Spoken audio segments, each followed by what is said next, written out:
of Water and the Spirit, Chapter 11 and Chapter 12. Chapter 11. Hard Beginnings. To truly appreciate sleep, one must deserve it. To deserve sleep, one must work hard for it. It was wonderful to sleep, unmindful of threats, inside a room. Even though it felt odd to be home, just being inside a dwelling made me feel human again. I was as tired as if my body had postponed real rest, during all those days of wandering in the bush. All my muscles demanded sleep with so much insistence that I sank into it irresistibly with an almost beatific surrender. I was very sore when I woke up, and it took me a while to figure out where I was.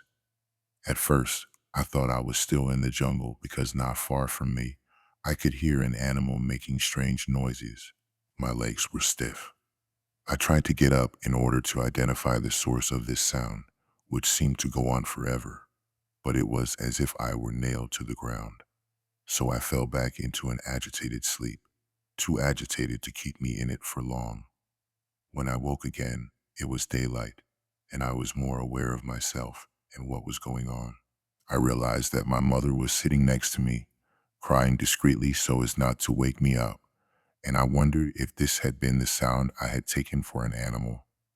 When she noticed I was awake, she sniffed for a while like an engine that is running out of fuel. Then she became silent. I sat up and leaned against the mud wall. She left the room, I assumed to get me something to eat. From inside my room, I could tell that there were a lot of people outside.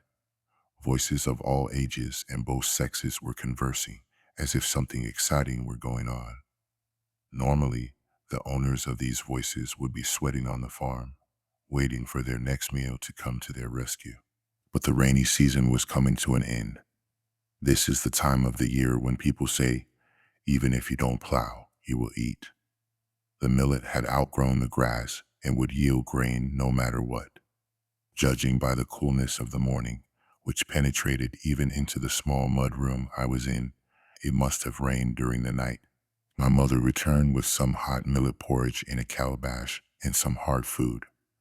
With it was a large dagger spoon of a kind I had not seen in 15 years. When she indicated that she wanted to feed me with it, I refused. I indicated that I could do it myself, but I also realized that she wanted to do something for me to make up for the nurturing that had been discontinued too early in my life. The millet porridge was warm and good, like the heart that served it to me, so I ate with an almost religious attitude. She watched my every movement with her tear-stained eyes, and I wondered how long she had been sitting next to me while I slept. We did not talk because we could not, but a lot was exchanged anyway. I could sense her every feeling. She was all care, love, and sorrow, as if she understood that I had gone through immense suffering that her motherly care had been unavailable to alleviate. Was she feeling sympathy for me, or was she being apologetic, fearing her son's anger? I could not help but wonder about the family's seeming abandonment of me. Why had no one looked for me? Why had no one shown up to claim me? With those thoughts, I began to experience a different kind of feeling, one of anger. It surged like the fire in the kiln of the local metal workers, voraciously fueled by my long exile. This anger was so intense that I thought for a moment it would kill me, but it didn't. It went away as it had come, though I knew it was never far. My sister came in and greeted me in French once again. She sounded a lot more excited than she had the day before. I asked her where she had learned French. New Croatian Litter Porgarum, she said eagerly. The priest on the hill teach kids read write. Want see write name me?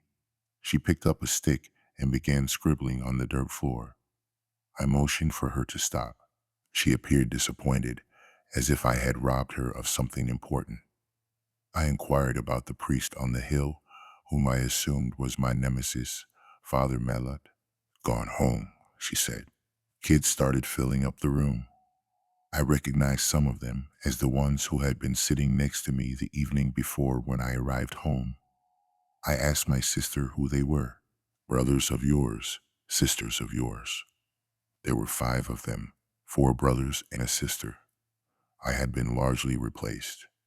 In the traditional world, fecundity is the yardstick by which loss is compensated. Having children means being blessed by the gods and the ancestors. 4 brothers and a sister testified to the fact that my parents had prayed a lot for replacement kids. That was how I felt in my heart, looking at all of them.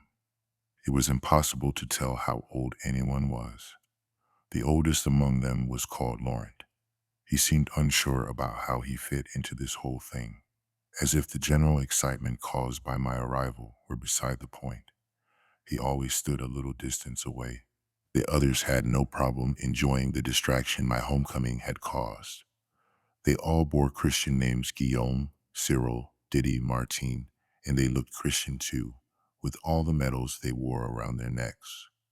The church's brainwashing had been going on in this corner of the traditional world, only at a slower pace. How long did you go to school? I asked my sister. Almost a whole year. Who else is going to school? Cyril and Diddy will. Their age is ready. At that point, my father came in, looking like an indicted man. His face was tense and overly serious, symptomatic of a person who was building arguments in his head. He ordered the room cleared, except for my sister and my mother, and sat down on a stool. But as soon as the kids were out, he knelt in front of me and grabbed my hands, speaking in Dagara, my forsaken mother tongue. When he stopped, I replied in French, assuming that he had recited some profound welcoming formula. Thank you. I'm well. I hope you two are fine. My sister's face was caught in a fit of hilarity. Then my mother began to speak with my father in Dagara. It became a rather odd dialogue, and it was obvious that my mother was reproaching my father for something, and that he was trying to justify himself. Her voice became harsh and her eyes angry. I did not know what was going on and asked my sister why she was trying not to laugh. Father said the spirit of Bakhai is great because you're still alive. He said that he had been making sacrifices for you come home. My body became hot. I felt cheated, as if someone had robbed me of the only heroic thing I had ever accomplished. I had battled my way home on foot almost 300 kilometers through the jungle, only to be told that someone else had made it possible, which meant that all I had to do was walk. I objected. What? He made sacrifices all these years so that I could come back. Why didn't he just come get me? Why didn't he just ask that damn priest on the hill to bring me back? Ask him that. Ask him. My sister opened her mouth to speak, but nothing came out. Tell him, I insisted. Father spoke to her, indicating that he too wanted to know what was going on. I hear you, she mumbled finally, looking at me. But your words, I went to school 9 months. I learned all. A few words I not learned, and you picked these words. How can I say father? What? You mean you can't translate what I said? I was roaring at her. Father spoke to her in Dagara once again. She answered. It appeared that she had translated my remark. I watched Father carefully while he made some kind of a speech, his face set in annoyance. He was looking randomly around the room at everything except me. In the end, my sister turned toward me unhappily. Well, I said, eager to hear the whole thing. She was trembling slightly, distressed at being in the middle of all this anger. Father says ancestors predict, nobody can prevent. And she was silent. I waited, certain she had more to say. My father had spoken for several minutes. That's it? I asked, incredulous. Father say, she replied, nodding her head. It became obvious that she did not want to translate everything for me. This angered me quite a bit. What do you take me for? What did he say? I say what he say, she replied in panic. I knew I was not going to get anything out of her, or out of anyone in the room for that matter. I am among lunatics, idiots. God is a fool, I said out loud and in despair. Between me and the people in front of me, there was an unbridgeable chasm. so deep that it seemed it would take longer than I had been away, longer than anyone could afford to bring us near one another again. It appeared that communication alone would not take care of it. Here was my own family, but emptied of the stuff that would make them a family to me. Everyone was absent as far as I was concerned. I sat there like a monumental question mark, feeling weak, alone, unheard.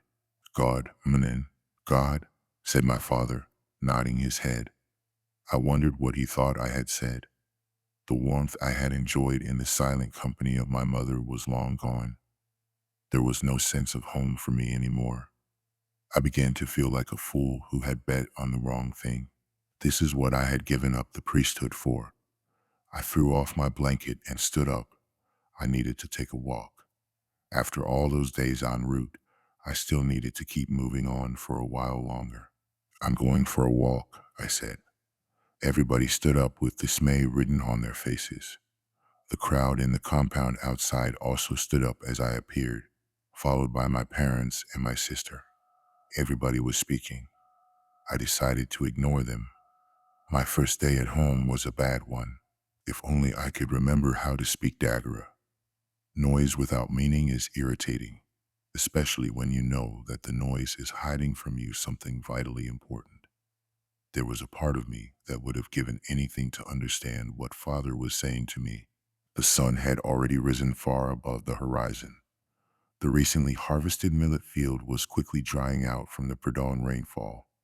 A useless rain, I thought.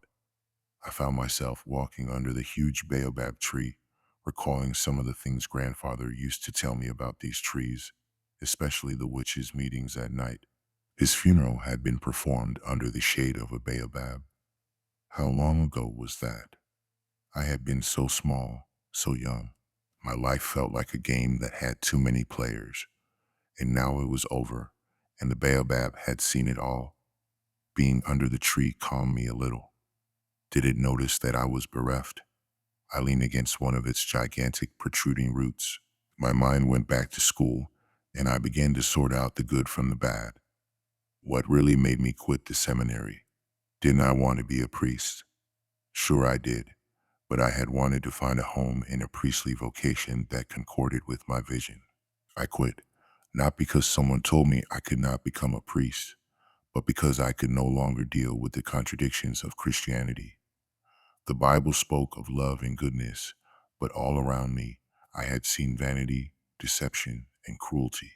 I could no longer accept the sacrament from such unclean hands, so I did not come home because I was homesick, but because I could not become a priest. Was it worth all that I had forsaken? I could not decide. The sun was heading toward the zenith, and it was getting hotter and hotter, even in the shade. My parents' compound, the house of my ancestors, looked desolate. It had none of the majesty of the houses in the seminary. There was a sense of secretiveness in the layout of the compound that I did not understand. What is the house hiding from? I asked myself. The windows were tiny openings that looked like bullet holes in the battered walls. That's what Western civilization wants to save, I thought. I'd had my own ideas about salvation in the seminary. Now I was out of the picture. If this place needed salvation, it would have to figure it out for itself. I had not noticed I was walking until I reached the river. At the end of the rainy season, there was still a lot of water in its bed, even though it looked shallow. Grass was growing out in the middle. I tried to remember what used to happen to me on these shores. Nothing, absolutely nothing, appeared in my mind. Rather, I noticed that the grass was swiftly parting and that something was headed toward me. It stopped a few meters away, and I saw that it was a crocodile. The two big eyes perched on the triangular ridges of its skull blinked a few times. Then it resumed a statue-like immobility. We looked at each other. There, I thought, was a being who had never left home and would probably never want to. Why was he interested in me? Crocodiles did not stand and look at people as far as I could remember. I was not afraid of it. Rather, I was puzzled. Looking into the eyes of the crocodile was soothing. It dawned on me that the Beerford clan had something in common with the crocodile. But what was it? I had no inkling. Once I had known of the friendship between the crocodile and my family. Now I had forgotten it, as I had forgotten so much else. Come get me, I yelled at the animal. I am abandoned. The eyes of the crocodile blinked. I yelled again. It moved a few feet closer, but did nothing. I grabbed a piece of dirt and threw it at him, urging him to hurry up. He floated there in his deadly immobility for a moment, then took a dive. By the movement of the grass, I realized that he was swimming away swiftly. I heard a voice behind me and turned. There was a young boy, probably 13 or 14, looking at me intently. He must have been watching me for a long time. He was half amused and half fascinated by my behavior. He was almost naked and about as tall as me, though he carried more muscle on his body. His face was covered with a vast smile that expressed his desire to communicate with me. He clapped his hands on his chest and bowed in greeting. Yanni. This was a simple greeting that a person in my tribe could hear 100 times a day. His gestures were emphatic, his voice soft. I nodded in response to show that I was friendly. He seemed familiar to me, and I thought he might be one of the kids who had surrounded me when I first arrived in the village. The boy came up to me and sat down quietly. After a while, I turned and looked at him intently.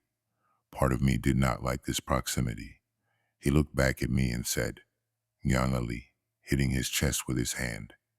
This was his name. I repeated it back to him. He nodded and smiled. Then I introduced myself, and he laughed out loud as if he knew me already. We sat there, him throwing stones into the river, me watching the stones glide on the surface of the water until they disappeared. He had nothing to say, but his presence took away part of my loneliness. When I stood up, ready to go back to my parents' home, he stood up too. We walked together silently. He was throwing stones all the time, but kept pace with me.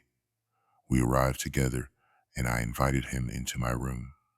My brothers followed, and my room became crowded very quickly. Nyanali spoke with my brothers, but this time I did not mind that I could not understand what they were talking about. I was experiencing a sense of renewal in my shattered psyche. A friendly social event was happening in my own room, and this made all the difference in the world. Somewhere in the gigantic dark tunnel of the absurdity of my situation was a thin filament of shining light, nameless but spelling unmistakable hope. I learned later that Nyangali was my male mother's son, that is, the son of my mother's brother, my uncle. Giso, as this uncle was called, was a man of calm demeanor who, for weeks, would come to the house every morning and sit with me as quietly as if I were his own child. I wondered what these people were thinking and why they were wasting their time on me, but I would have no answers until I relearned my native language. When that day came, I understood that the taming of my anger was a task assigned to my male mother. After my ordeal, I had to be softened, quieted, sobered, and made to feel supported. A father cannot provide this for his son, especially when there is already a serious problem between them. There is a natural need for a transfer of reference. I don't know how to explain it in Western terms. It is as though the father must at some point efface himself for the son to survive, and this is when the male mother becomes useful. The feminine in the male, the mother in the man is an energy that can be triggered into wakefulness only by a male directly associated with the mother. The male mother is therefore thought of as someone who carries water, the energy of peace, quiet, reconciliation, and healing. Giso was also a diviner and a healer whose priestly devotion to the village was unparalleled. And so, he and his son, Nyangali, were performing their nurturing duties toward me now upon my return simply because my absence had delayed them. Whenever Nyangali came to the house without his father, and this was almost always the case, he would try very hard to speak to me in Dagara. He was, in this manner, one of the persons who reintroduced me to my mother tongue. Giso, on the other hand, was in charge of my soul. He was a Babiro, a medicine man. A little more than a month following my homecoming, My father woke me up very early in the morning and took me to Giso and Nyanali's house for my first divination. This was to be the beginning of my real transformation. A person who stays away from his home for a lengthy period of time leaves a great portion of his soul abroad when he returns. Nothing important can happen until the person is fully integrated again, that is, joined back together, body and soul. The Bureau is in charge of determining how to do this. In my case, Giso was going to find out what specific ritual would make me whole again. We arrived at dawn. Giso was already awake and meditating, perhaps about some former cases, but apparently waiting for us. He was seated on the galagua, the part of the roof that overlooks the yard, with his legs hanging over the edge. When he saw us get off the old English bicycle and enter his compound, he stood up, coughed, and climbed down the ladder to meet us. He pointed to an old piece of carved wood in a starlit corner. It looked like a chair.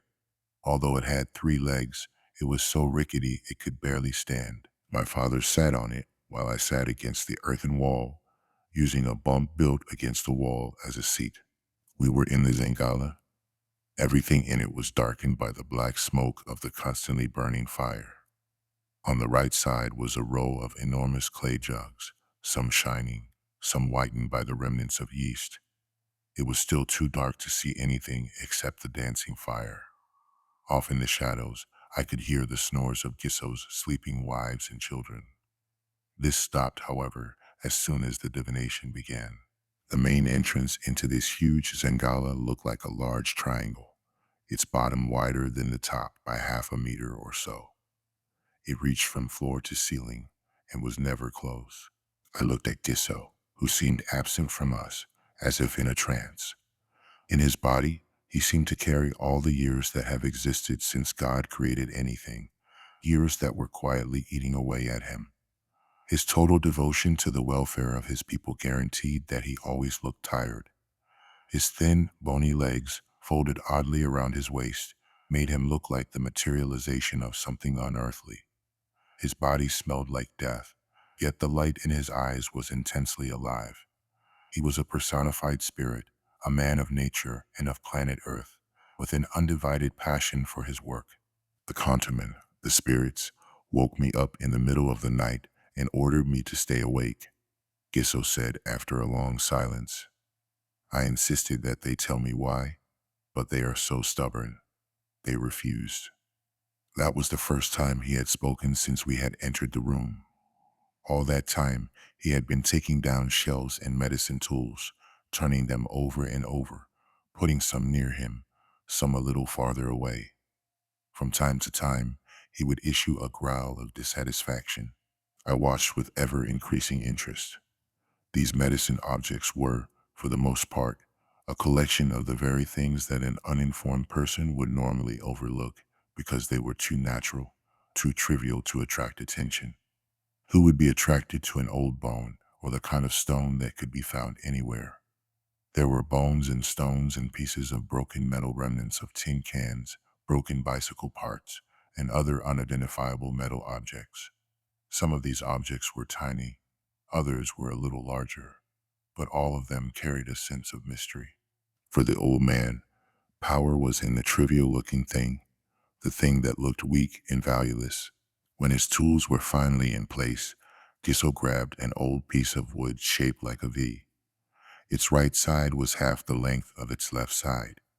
He lifted it into the air, gazed fixedly in front of him as if in a dream, then placed the stick on a wooden circular platform, no bigger than a dinner plate, its bottom buried in the floor. He and my father were facing each other. Giso growled again, sneezed loudly, cleared his throat, turned his face toward the entrance door, and ejected something from his mouth that landed in the middle of the compound. Then he began to speak. The spirits are always like this. They do not care whether we need rest or not. My father made a sympathetic noise and said, they should take that into account in managing your work. That seemed to encourage Giso to complain more. I do not belong to myself, and I wish I did. But it's been so long since I lost the taste of thinking about myself. Father did not appear to have a lot to say. He emitted an of acquiescence in response. Gisso took hold of his spirit bell with his left hand. It was a rudimentary piece of metal, forged in the general form of a cup with a clapper in the middle.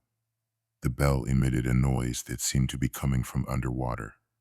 In his right hand, Gisso held a gourd with an animal tail attached to its end. The gourd contained some beads and stones. He began shaking everything with a power that surprised me. He spoke clearly and powerfully in a language I did not understand, but which struck every emotional cell of my body. Gisso was sweating. His body was shaking with convulsions, and he looked as if he were suspended midway between his seat and the air. One could swear that an alien force had taken possession of him. Bent double, his eyes fixed upon the piece of wood in front of him, he spoke as if he were addressing an immense crowd. The shaker and the bell were making loud sounds that competed fiercely with the elder's voice. When he finished, he was soaked in sweat. He put down the bell and the gourd and grabbed the V-stick, hitting it twice against the wooden platform. Father moved closer, raised his hands, and recited his own invocational prayer, then grabbed the stick below the place where Gisso held it. No sooner did he touch the stick than it rose with the hands of the two men into the air, drew a circle 3 times, and came back onto the wooden platform with a sharp impact. The dialogue with the other world had begun. The stick rose once more, and then began pounding the wooden platform wildly until Gisso said something that sounded like an order to stop. The hands of both men seemed unable to control the unpredictable motions of the stick, even though they hung on to it very tightly. Every word that came out of Gisso's throat was followed by a motion of the stick. The wooden stick rose again and landed on Gisso's medicine tools. It searched for a while, then pointed to a dry chicken leg. Gisso picked it up and put it aside. He ordered, "Run." The stick rose once more, then landed on something that looked like an empty cartridge. After this, it pointed to a hen's feather, a metal box, a stone, and numerous other items. Each time, Gisso took them and put them aside. Presently, the stick just stood erect on the floor and would not move, even at Gisso's order. "Is this all?" Gisso asked. The stick rose in the air and pounded twice on the wooden platform. By now, I knew that this meant yes. This had not been hard to figure out. Each time the stick went to the ground instead of the wooden platform, there was an atmosphere of uncertainty. Each time it pounded twice on the wooden platform, there was joy and satisfaction. Gisso repeated his question 5 more times, and each time the stick responded in the same manner. Convinced, he picked the first item and continued the interrogation. The divination went on for hours at an ever-increasing intensity, though it was difficult for me to always pay attention. It was hard to follow something I did not understand fully. Because of the language barrier, my curiosity could not always be satisfied.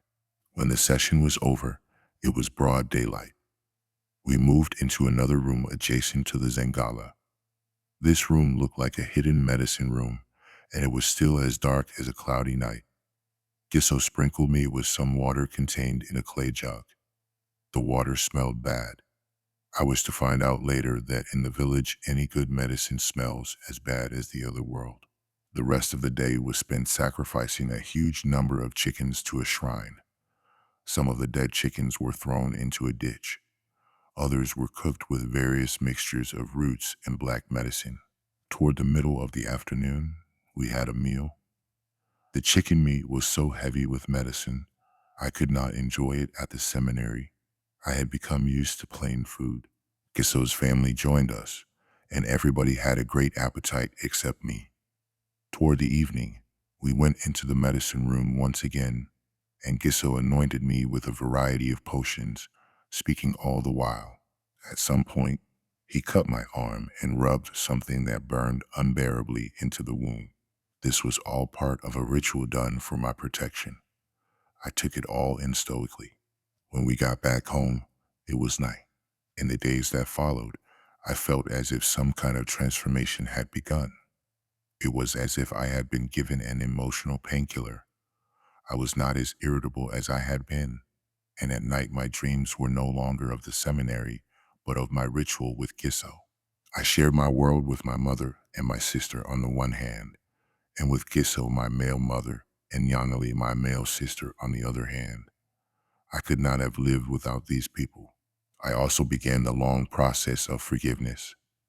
The nurturing my mother gave me absolved her of most of my charges against her. My sister coached me in Dagara, a language that I was able to remember within a matter of months, and kept me informed of what was going on in the village when Yanali was not around.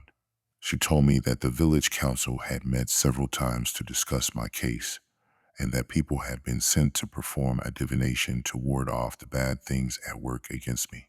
Despite the care and love around me, my life still felt unresolved. As the days passed, I noticed that elders came into our house very early every morning, performed some ceremonies involving sacrifices, and left. Gisso was there each time, even though his presence in my life was mostly silent. I grew attached to him as if he were my own mother. Each time villagers met or did something on my behalf, my sister told me about it. And why didn't they tell me? I always asked, annoyed. Because they don't have to. My sister inevitably responded neutrally. My homecoming had produced a crisis in the village as a whole, but more particularly in my own family. With the sweeping changes underway in national politics and the economy, homecomings were becoming common throughout the 30 or so villages in the county of Dano. But most of the men coming home had not been transformed the way I had.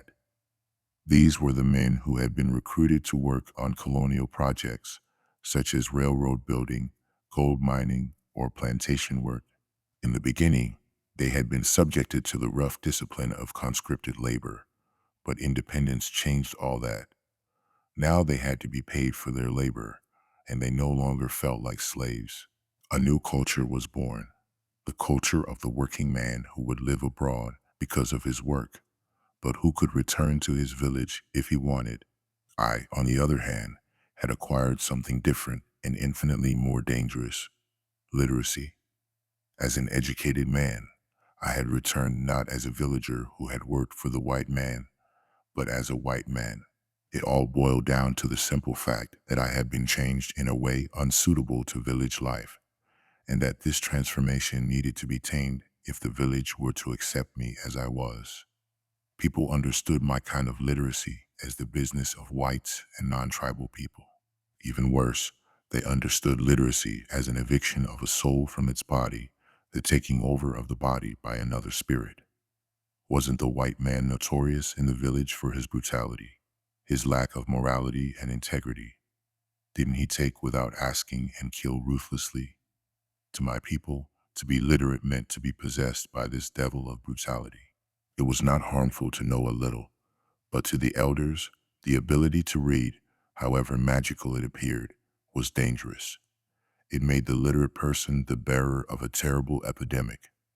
To read was to participate in an alien form of magic that was destructive to the tribe. I was useful, but my very usefulness was my undoing.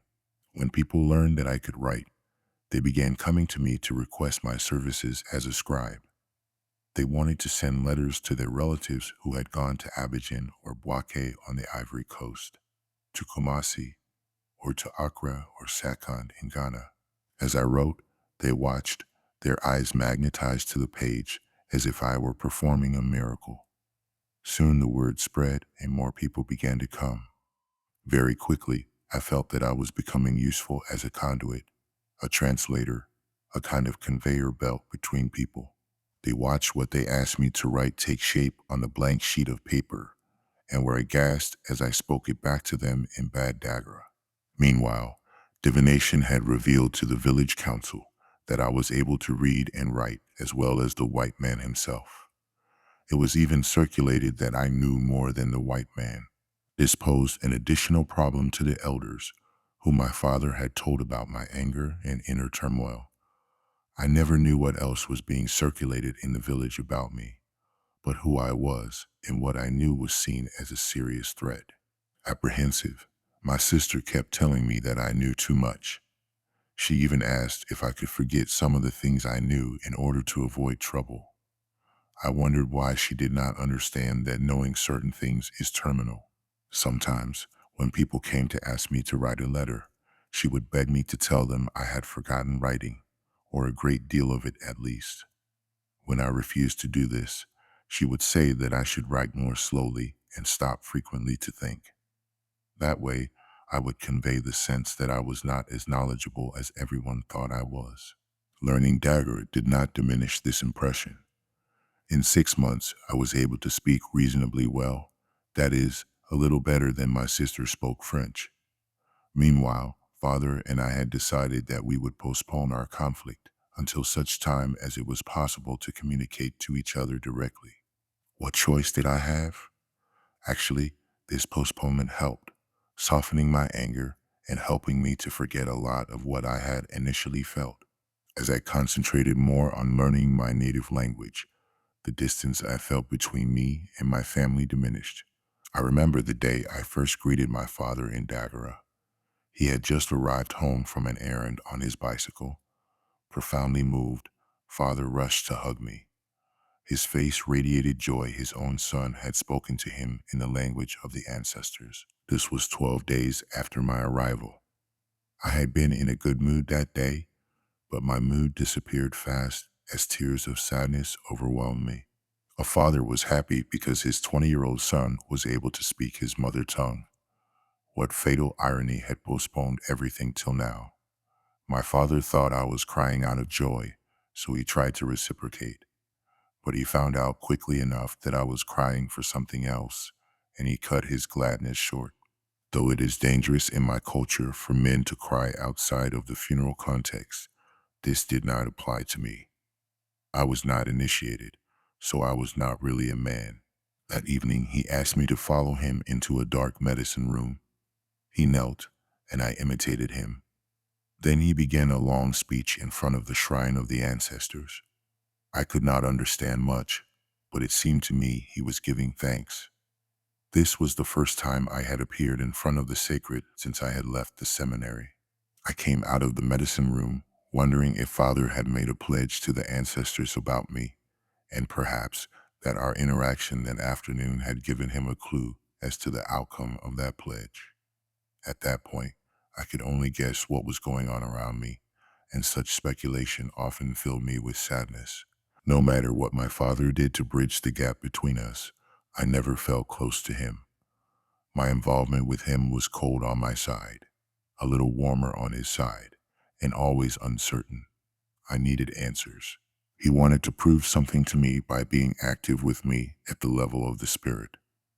Whenever the situation would seem appropriate to him, he would drag me to the ancestral shrine with water and ash for a quick ceremony. When he had asked me to follow him into the medicine room that evening, I knew that our relationship was moving one step up. What the step was, I did not know.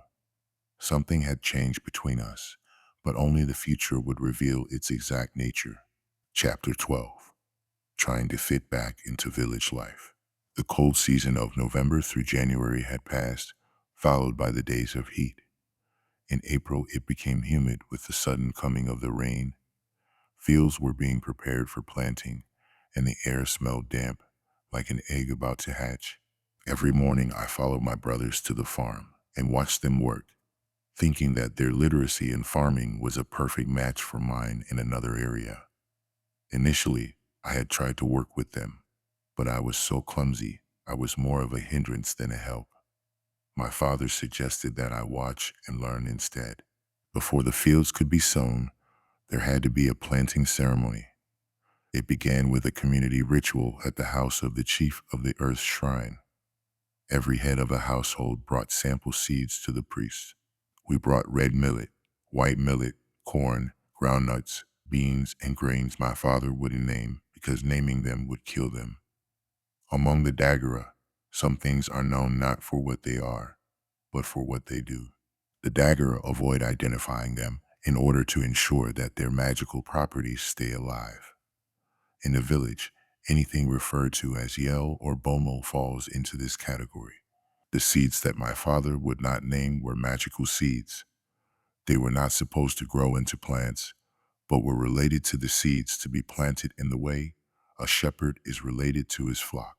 Father said that grandfather had used them in his medicine room when he was alive, and through them was able to see everything that was happening on the farm. Grandfather also used a clay pot full of water as one of his surveillance tools. Today, my father does not know how to use that pot. He blames this on his poor relationship with his father, which was the result of his not having the privilege of a relationship with his grandfather. My father had also lost the secret of the unnamed seeds, which knew when something was wrong with other plant life on the farm. Father did not have a medicine room, as grandfather had.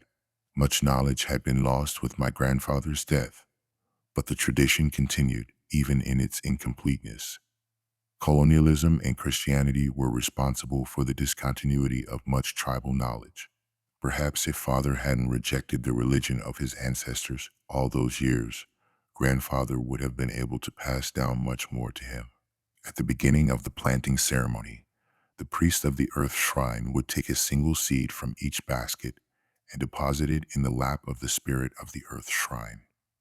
The following day, villagers, generally men, would perform a similar ceremony at their respective farms in the presence of the members of their families. This ceremony would be followed by the actual planting of the crops. To plant crops, the planter, generally a woman, bends down and digs a tiny hole with a hoe she holds in her right hand. Into it, she deposits several grains held between the thumb and the first finger of the left hand. Then the hole is closed. The entire activity takes a few seconds. The right hand digs, the left hand pours seeds, the right hand closes up. If it rains that night, the grains will rise. If not, the birds will come digging as soon as the farm is deserted. Birds can smell seeds, even when buried, and besides, they watch all day while people plant, waiting for their chance. From early May to mid-August, we went to the farm every morning and worked hard till the middle of the afternoon.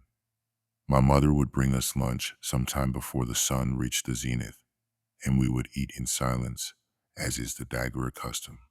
We did not rest after the meal, and it was very difficult for me to work in the afternoon with my belly full. In the seminary, we used to take long naps after lunch, and habits, good or bad, are hard to break. By evening, I was so exhausted. All I could do was wash, eat, and go to sleep. My brothers, who felt stronger after dinner, sat in the compound and told stories and competed in riddles till they all fell asleep. The rainy season is tough, but it is even tougher for the one whose body is not used to indigenous life. My life in the seminary had been smoother, quieter, and far less demanding in terms of physical energy, even when we had athletic training. Indigenous life is a constant physical exercise. From plowing the earth with your bare hands to running after an antelope during the hunt to carrying huge stacks of wood for the fireplace, the body is constantly involved in expending energy. It is not surprising that my people don't have weight problems. The energy each person burns during the day is incalculable. No wonder the amount of food available always seems insufficient. My younger brothers always behaved as if they were starving. They would gulp down an enormous dish and yet keep sniffing around as if they had not eaten anything at all. Guillaume told me one day that he never knew what satiation felt like. He said he stopped eating when there was no more to eat. When my mother prepared meals, she always made two servings, one for the males and the other for the females. Father presided over male meals, and she presided over female meals. We always sat in a circle around the dish. The grown-ups sat on stools, and the young sat with their left legs folded under their butts as a seat. The evening meal, about 10 o'clock, was the most important of the day. It gathered together the whole family, including visitors, since in the Dagara tradition, no visitor can be denied food. Dinner began with the hand-washing ceremony. The male leader was first, followed by the next oldest person, and so on till the youngest had washed. The first bit of food was always offered to the spirit of the earth shrine. This is called a clearance bite. My father always performed this ceremony. He would take a bit of cake and dip it into the sauce, say something rapidly between his teeth, and then throw the thing away as if he did not want it. The dog loved it, even though it was not destined for him, but for the spirit of the earth's shrine. Sometimes the dog would catch it in midair and swallow it at once, as if he did not want to know what it tasted like. Then my father, who pretended not to pay attention to the fate of the first bite, would prepare another for himself. I noticed that his portion was larger. He would stick the whole portion into his mouth, hold it in there for a few seconds, and then nod his head before swallowing it. This was the signal that the dinner was safe to eat. 7 hands assaulted the dishes, determined to empty them, and the meal was enjoyed in silence. For the Dagara, there is no such thing as a plate for each person because in the context of a real community, separate plates cultivate separateness. The older people were supposed to stop eating first, allowing the youngest to finish it all up. Anyone who burps is expected to stop eating immediately, as that indicates that he or she is full. Eating with one's hands is a fascinating art. You are supposed to lick your fingers one by one after each swallow, starting with the front of each of the 4 fingers, then their backs, and finally the thumb. Then the entire finger must be taken into the mouth and carefully sucked. The person presiding over the meal is in charge of making sure that these rules are followed carefully. Consequently, any voice you hear rising during a meal is the leader's voice correcting bad eating habits mostly related to finger licking. Children who are very hungry don't take the time to lick their fingers properly, so someone must be there to instruct them in good table manners. In the seminary, even though spoons, forks, and knives were always provided, we were never prohibited from eating with our hands, except tacitly when a priest was among us. Thus, the only thing from my childhood that I never forgot was eating with my hands. I did so in the seminary as a way to stay in touch with something that seemed ancestral. My brothers were masterful at eating with their hands. Watching them at work around the huge bowl of food was like watching a performance. The agility with which they carried food, solid or liquid, to their mouths had something of the religious about it, as if the food were a living entity performing a life work on behalf of someone who needed it. The fact that eating is done communally and is gender specific adds to its feeling of being a ritual. It took me a while to get used to eating out of a common dish again. Accustomed as I was in the seminary to having my own plate and cutlery, it was rather unpleasant to participate in a meal that seemed, underneath the delicate, artistic, and focused gestures of the diners, like a fierce competition. The speed with which my brothers ate amazed me and discouraged any attempt on my part to rival them. In the beginning, I took my time, unmindful of running out of food, and so I was always on the verge of not eating enough. At first, I was silent about my hunger, but my mother noticed it and discreetly intervened. She always put an extra plate in my room for me before she went to bed. One night, I asked her why. She hesitated, then said, "I do not think I can recover from 15 seasons of life without you. But I am not hungry. I eat well with everybody. You need not tell me this. I am your mother. Since when are you my mother?" She burst into tears. I felt sorry for her. My outburst made me realize, however, that I had not fully forgiven her. I felt cruel and ungrateful, but something prevented me from apologizing. Was my wounded ego all too eager to feed on the feelings of others? Mother defended herself. "After we found out you were gone, I cried for months on end. I had a big fight with your father and asked him to find you and bring you home. He went out to get you several times, sometimes spending days away before returning empty-handed. Where did he go? I was just up the hill. How could he not find me? I knew, and he also knew very well where you were. The priest, Those priests. Your father was going against the will of the foreign god, but we fought anyway. It was no use. The priest kept saying that only God could release you if he changed his mind. In the meantime, he would not let anyone interfere with you. So your father prayed for your release, and I cried for it. I could not pray. I was too angry at God. Believe me, it was a nightmare for all of us. So according to Mother, I was a victim of the divine will. The thought rolled through my mind, clothed in irony. If it was God's will that I be snatched from my home, whose God was that? You believe the priest on the hill was equipped with the power to detect the slightest will of God, what makes God happy or angry or indifferent. That's an odd power. A lot of what I had said was in French. Even though I had been home for nearly 9 months, I still did not have enough vocabulary to articulate everything in plain Dagara. Because I lost my language at such an early age and learned another under such terrible duress, I was never again able to communicate in Dagara with anywhere near my fluency in French or English. I can't even think in my native language, and to the best of my memory, I never did. In spite of my linguistic difficulties, my mother understood. "Did you suffer a lot?" she asked, her voice strangled by sobs. The ways of God are always painful for humans to follow. I was not alone, and that made things easier. What was it like there? Where? On the Mission Hill? You know what the Mission Hill is like.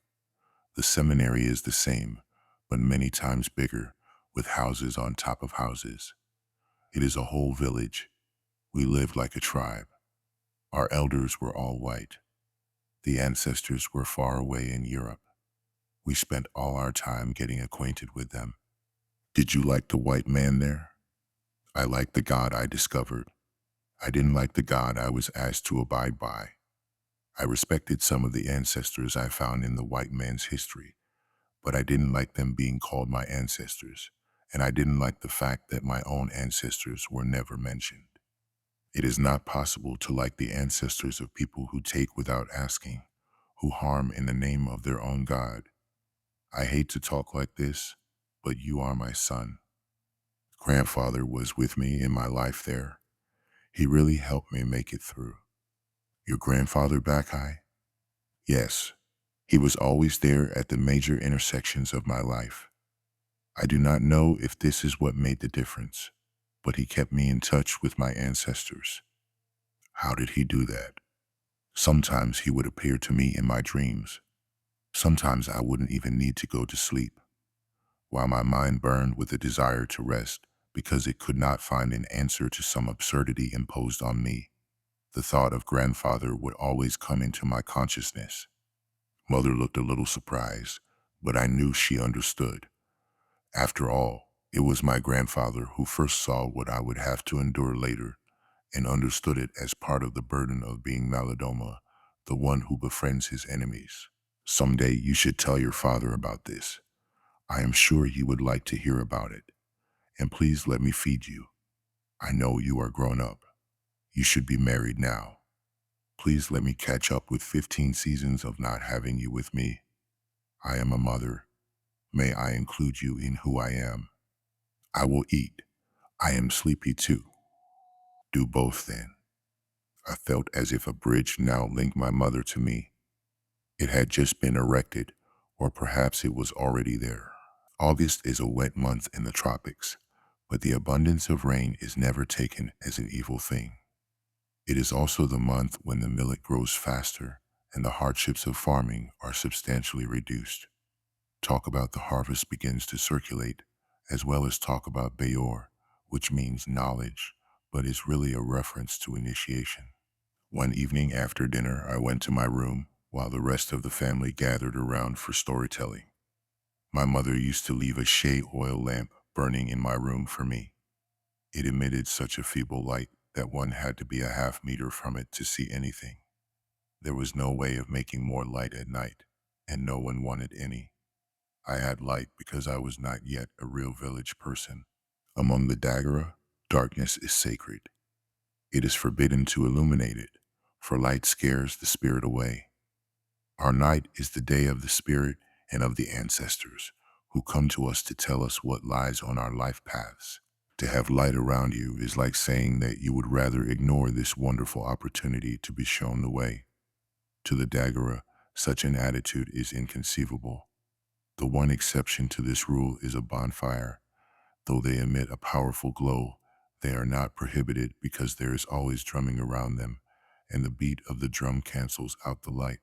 Villagers are expected to learn how to function in the dark. I was given light because I had lost the ability to deal with darkness, and each time people saw the timid light of the shea oil lamp in my room, they would walk away from it, as if it signaled the presence of someone playing with the elements of the cosmos. No young man ever came to sit by me at night. That evening, after Mother lighted the lamp and left, my father came in. He had entered so discreetly that I did not notice him until he cleared his throat to announce both his presence and his intention to speak. I cleared mine too in response. I had nothing to say.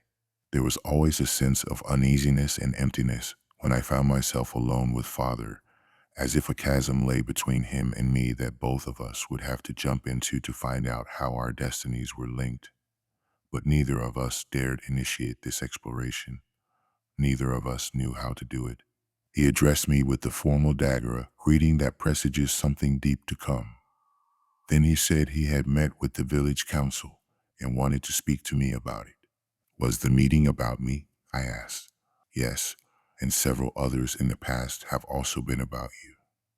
You have been having meetings about me ever since I returned? Yes, of course. This is not because you are the first one to return to the village, but because you are the first to carry into the village the kind of knowledge you have. Knowing what you know is not common.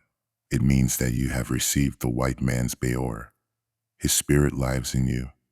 In a way, you are not here yet. It's as if the real you is somewhere else, still trying to find the route home. The you sitting here in front of me is like the priest who came here 15 years ago and took you away from us. Your soul is in his hands. This is what the council is worried about. Am I responsible for allowing my soul to be stolen? You know you're not. No one is looking for someone to blame. No one is responsible for this. What lies in the mind of fate is always undecipherable. I should not have come home then. You can't say that because you are a tool to the fate of your name. No one knows if coming back is right or wrong, but you can't escape your destiny. So why am I of such great concern? I have already explained that. You carry something in you, something very subtle, something that comes from your contact with the whites, and now you want to be here where you once belonged. You cannot live here as you are now without turning this place into what you are. This is what the white man did throughout the land of the black man. He could not be here without subverting our home to fit his needs. The people of this village all know that the white man's ways mean death. All these white people that came here to make trouble for us are possessed by the trouble ghosts of their ancestors. This is because where the white men come from, people don't grieve. Because their dead are not at peace, the living cannot be either. This is terrible. These people are empty inside. Someone who does not have an inside cannot teach anyone anything. You are not white, and because you were born here, you must be made to fit into this place. You must be able to come home completely before your white nature changes your village by forcing it to come to you. When a person has been changed the way you have, one of two things always happens. Either you die into the old part of yourself, and that is painful, or you make everything else die into you. The first one is human. The second one is not. In the first case, wisdom is at work. In the second case, fear is at work. The elders want to give you the chance to adjust to your village before you make it adjust to you. So what is going on in the elders' minds? I don't know what they feel in their bellies, but I think they have many concerns. What you know has sealed you into a place that is unfamiliar to us, and yet you are here. One of our concerns is whether it is possible for you to be here and there at the same time. I did not know what to make of anything Father was saying or how to respond. The seriousness in his voice convinced me that the elders considered this matter of prime importance. But why should their worries bother me? You said that what I know is keeping me somewhere else, and now you ask if I can be in two places at the same time. Isn't that what I have been doing since the day I left this compound? While I was away, I was always dreaming about being back here. Now, every day I see the things I experience here in terms of the seminary. I can't forget knowing how to read and write, and I don't want anyone to accuse me of anything behind my back. I know how your belly feels. I am not trying to punish you for what you know, nor is the council trying to blame you for what happened to you. Some of the elders look at your experience among the whites as a good omen. They have seen you read and write, but they want to ensure that you get something else in addition to the white man's knowledge so that you can be more present among us. The problem we are facing with you is not about an individual. It is about a community trying to learn from the past. Everyone has suffered at the hands of the white man, whether it be at school, in his church, or on the roads, working for him. The spirit that animates the whites is extremely restless and powerful when it comes to keeping that restlessness alive. Wherever he goes, he brings a new order, the order of unrest. It keeps him always tense and uneasy, but that is the only way he can exist. It took our community a long time to come to understand this. The white man is not strong, he's scared. His whiteness is made of terror, or otherwise, he would not be white. He is consumed by his terror and wrestles with it to stay alive. Until he is at peace with himself, no one around him ever will be. The elders want to quiet the white man in your soul. They do not know how, but they would like to try something. And what is it that they have in mind? Beor initiation. They requested that I ask you this. Would you agree to submit to this season's Beor ritual? It will teach you the way of your ancestors and probably make you more a part of us than you are now. Do I have a choice? I don't know. You can say no, but no one knows what may happen. What I do know is that experiencing Beor will bring your soul back home, and you will stop being a stranger to yourself and to us. In other words, according to the council, I had not yet arrived home. I did not know myself yet, nor did I understand the extent of the fragmentation within my psyche. The elders were aware of the forces at play within me, and their concern translated into a desire to provide a cure for the forces that did not want me to come home. There was no doubt in my mind that within this whole village, even within my family, I was the only person who did not fit in. I had believed that time was going to change all this. As I became more and more accustomed to traditional life, I assumed I would be able to throw off the cloak of literacy that separated me from my people and become adequately integrated into the realm of nature within which the village found its meaning. Indigenous people find their rhythms in nature. Westerners, on the other hand, seem to seek meaning in the realm of the machine, where one finds neither peace nor wholeness, but ceaseless movement. In the West, people are always frenetically rushing somewhere in the countless lanes of the multiple highways of progress. Now, the elders were suggesting that a sure way to cure me would be to go to the school of the ancestors and to be trained according to custom. This had never been tried before. As if he had been following my thoughts, Father continued from where my reflections left off. This situation has never occurred before a man going into Beor after having been initiated into something else. I don't know how deeply your experience among the whites has affected you. No one else seems to be able to tell either. What we are all sure about is that Beor will be a serious challenge to you because you know things that Beor would rather you didn't. This knowledge will be like a wall in front of you that will want to keep you from digging into yourself, the way people are expected to during this kind of experience. I thought about this business of knowing things that initiation would rather I didn't, and it dawned on me that literacy, from the traditional point of view, occupies a space within the psyche that is reserved for something else. So my knowing how to read and write meant that I would never be able to access certain traditional knowledge as long as I lived. My father continued. Two diviners were assigned the task of designing a medicine that might help you. You remember what we did with Gisso. The others did not have to work with you directly. Last night, they reported to the council that they don't think their medicine is going to transform you all the way through. This means that there are certain things that don't want to be broken in you. The difficult part is that for your Beor to succeed, these things must be broken. It would be better for you if these things within you could be broken before Beor. Otherwise, this may all be an experiment that might not work. I am worried about you. I can't advise you whether to do this or not. I just carry the words of the elders. I want you to live. Why do the diviners think the medicine they have prepared for me will not work all the way? There is a ghost in you, something dead that does not like to confront anything having to do with life. This thing will be on the defensive each time you try to come alive. For you to live as one of us, that one is going to have to die. Right now, it is prepared to fight. Fire is cooking violence and resistance inside of you. If you allow the violence to have its way, it will kill you. I don't know what is fueling that violence. No one seems to know. But it is a ghost that comes from the white world.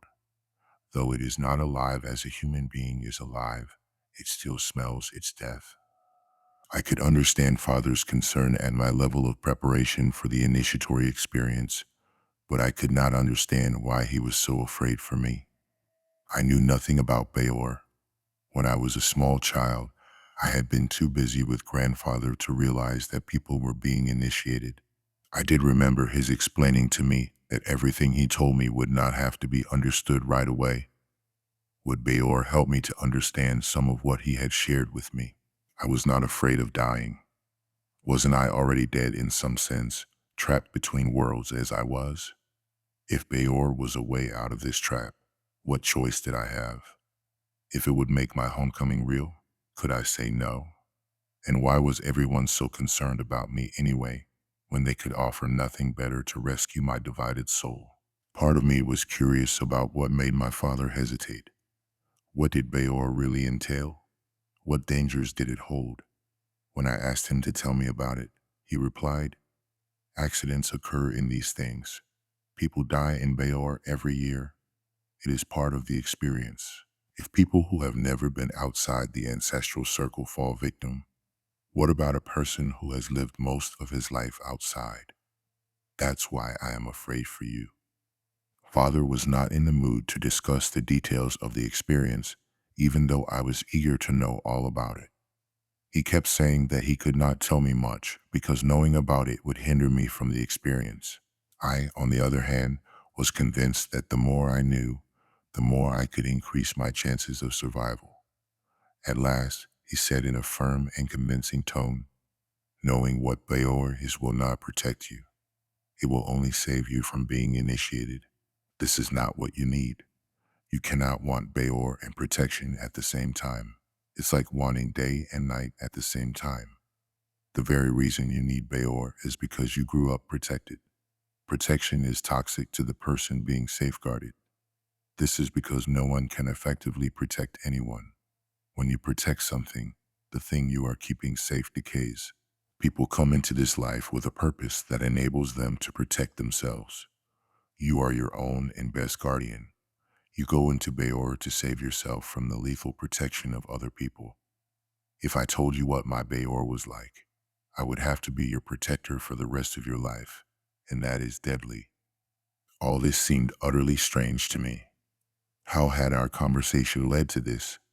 I began to feel suspicious and confused, as if the whole idea of Beor were some sort of trap to get rid of me. In the seminary, hadn't I read novels in which such things happened? When I tried to discuss my fears with my father, he declined any further conversation. The night is late, and there is work to do at sunrise. The elders will want to meet with us in the evening. That's also what I came to tell you. He left without wishing me good night. The timid red light bleeding out of my lamp flickered and went out. There was no more shea oil to feed it. My head was heavy with thought, though I felt too exhausted to deal with it. I wanted to think, but I also wanted to rest. I lay down defenseless and let sleep take over. Stay tuned for part 12. Thank you for your support. Check out our membership page for more audiobooks, members-only content, and more. Peace, blessings, and much love to you all.